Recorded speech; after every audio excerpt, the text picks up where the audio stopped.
Os idiotas da objetividade é uma expressão cunhada pelo grande cronista e grande tricolor Nelson Rodrigues para se referir a uma visão de mundo superficial, né? Uma visão que não leva em conta as complexidades da vida. E eu acho que essa é uma expressão que se aplica muito bem para ilustrar essa discussão envolvendo a negociação entre Fluminense e Botafogo, essa troca aí entre Savarino e o Wallace Davi, com o Fluminense ainda pagando uma quantia. Antes de mais nada, eu acho importante ressaltar que eu considero que essa é uma negociação que tem muito mais chance de dar certo para o Fluminense do que o contrário. Eu acho que provavelmente é um negócio que vai dar certo para o Fluminense. Mas assim, se der errado, vai dar muito errado. Vai dar muito errado. E a forma como eu vejo essa negociação sendo defendida nas redes sociais é extremamente idiota, cara. É uma argumentação estúpida e uma lógica que não se sustenta. É aquela coisa de, mas a maioria das promessas da base do Fluminense não dá em nada. Não viram grandes jogadores, não viram craques, Isso num tom extremamente crítico a Xerém, Como se Xerém fosse uma merda por causa disso. Então, por conta dessa realidade, eu sempre vou preferir um jogador pronto agora do que uma incógnita que só vai jogar bola daqui a 2 anos, se jogar, Em primeiro lugar, é óbvio que a maioria das promessas não vai se tornar grande jogador, Um jogador de alto valor, por definição, é raro. Até porque o que torna um jogador, um atleta de alto valor, é justamente o fato de ele ser raro, Isso aqui é o básico da lógica de mercado que rege o mundo inteiro, Isso aqui é a coisa mais básica do mundo. Todo grande jogador, todo craque será raro. Então, assim, usar isso como uma crítica à base do Fluminense não faz sentido nenhum. Toda a base é assim. A maioria das promessas, com ou sem hype, não vai dar em nada. Mas sim, a maioria das promessas não dá em nada, não vira craque. Mas e se der? E se esse for o caso, Se nesse caso a gente estiver falando de um grande jogador, Vamos usar o André como um exemplo, porque assim, a base do Fluminense tem um carinho muito grande do torcedor, justamente porque já mostrou que de tempos em tempos é capaz de produzir grandes jogadores, E se o Wallace Davi for um André, eu acho legal usar o André porque, antes do André explodir, teve rumores de que ele poderia sair por empréstimo e tudo mais. E se a gente está em 2021 e a gente está trocando um André por um Savarino. E assim, o Savarino é um bom jogador, Para mim, é um jogador que vai dar um upgrade ali no nosso elenco, mas não acho que seja um protagonista, Posso estar enganado, mas para mim é apenas um bom jogador que eu nem sei se será titular. Imagina se a gente está lá em 2021 trocando o André, que se tornaria um protagonista por apenas um bom jogador. Eu acho que isso é a diferença, dá para argumentar, que isso é a diferença entre o Fluminense ser campeão da Libertadores e não ser. Porque assim, o Fluminense não é campeão da Libertadores com o pé nas costas, A gente foi campeão no detalhe.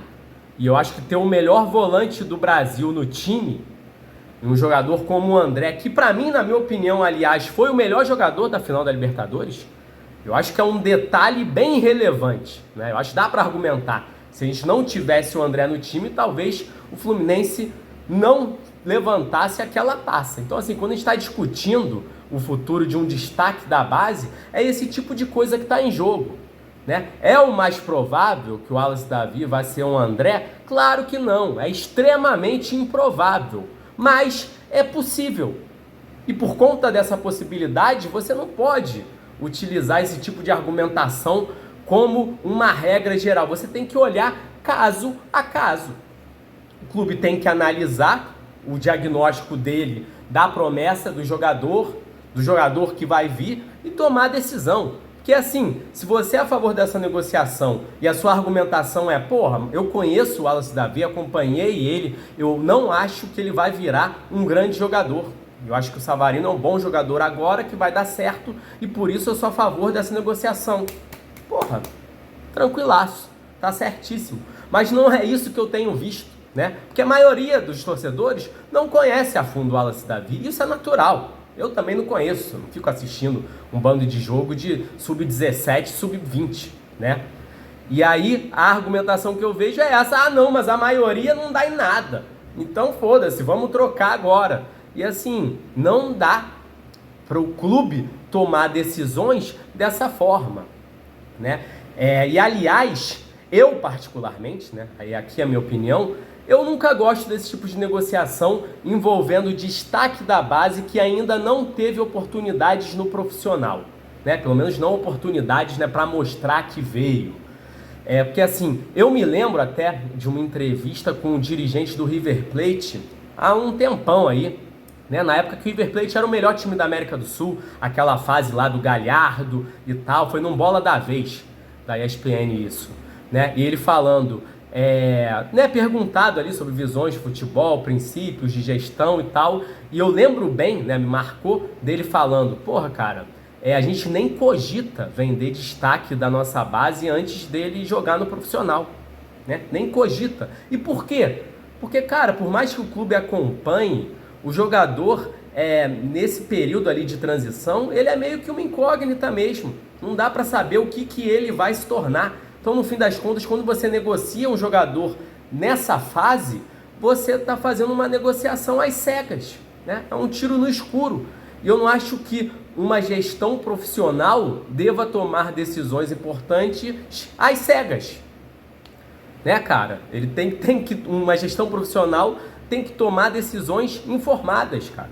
E para essa decisão ser minimamente informada, eu acho que você tem que deixar o jogador atuar no profissional pelo menos um tempo para você ter mais noção do que ele pode se tornar. Isso quer dizer que a sua decisão vai ser sempre perfeita se você fizer isso? Claro que não. Não vou eliminar a incerteza. Mas eu consigo reduzir ela bastante na comparação com o momento em que o jogador, porra, basicamente não atuou no profissional, cara.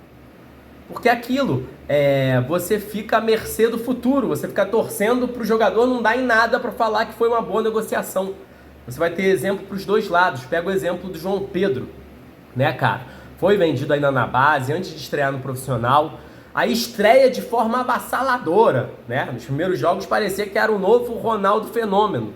E aí o Fluminense ficou desesperado, né? Tentou até anular a venda e tudo, porque percebeu que se vendesse naquele momento, ele ia conseguir muito mais dinheiro. Muito mais dinheiro, né? Lógico que depois o João Pedro teve suas oscilações, mas hoje está claro que é um jogador que valia mais do que aquilo. Obviamente que tem todo um contexto, o Fluminense na época estava falido e tal, mas é isso, não tem como tomar boas decisões assim. Mas aí você também vai ter decisões que vão dar certo. Caso, por exemplo, do Kaique. Kaique, a gente vende. O Kaique já até tinha estreado no profissional, mas tinha acabado de estrear, né? Tava jogando estadual e é vendido. Também jogador com muito hype, que não virou o que se acreditava que iria virar. Então hoje dá para você falar que, porra, ó, foi uma boa venda, né? O Kaique não virou um craque, por mais que ainda é um jogador jovem, né? Mas assim, não virou, né? Até agora, um craque. Apesar de eu achar também que essa é uma visão um pouco simplista, porque eu acho que em casos de jogadores como o Kaique, a forma como também foi conduzida a carreira dele atrapalhou o desenvolvimento, né? Eu lembro de na época até falar que, porra, cara, pra mim essa negociação não é boa pra ninguém, né? Porque o Fluminense está, né, negociando às cegas e eu acho que isso vai prejudicar o desenvolvimento desse garoto, porque, porra, é aquilo, cara. Pega um moleque muito novo, joga pra Europa, dá um caminhão de dinheiro, muda de país, um time grande como o Manchester City, que dificilmente vai ter espaço, começa a ser emprestado para tudo quanto é canto, país, bota ele num país, em outro, muda o contexto, muda as pessoas, muda o dinheiro. Isso é muita coisa para um moleque novo, né, cara? Eu acho que é muito mais saudável para o desenvolvimento de um atleta manter ele no contexto ali de Fluminense que ele está acostumado, sendo lançado aos poucos e monitorado e tudo mais. Eu acho que foi prejudicial para o desenvolvimento do Kaique a venda no momento que foi. E aí é muito fácil você chegar hoje e falar que, porra, ó, fizemos certo e tal. Mas ok, né? digamos que deu certo, né, essa venda. Eu não acho, né, que isso é aquilo, você fica na loteria, né, torcendo para a promessa não dar certo, para falar que foi uma boa decisão, quando foi uma decisão às escuras, né? Então, é isso. Eu acho que essa lógica de maioria dos jogadores da base não dão certo, então é melhor, sempre preferível o jogador pronto. Eu não concordo. Eu acho que, obviamente, é preferível uma incógnita que vai se tornar um craque daqui a 2 anos. Aí cabe o clube ter a inteligência de conseguir identificar esses craques, né? E caso a caso tomar as melhores decisões. Enfim, é isso que eu acho. Eu não tenho nenhuma grande opinião sobre essa negociação em si. Não acho que, tem que fazer, não tem que fazer, é muito certo, é muito errado. Conceitualmente, eu não gosto. Mas, como eu disse, eu até acho que vai dar certo. Enfim, é isso. Saudações tricolores, grande abraço, valeu!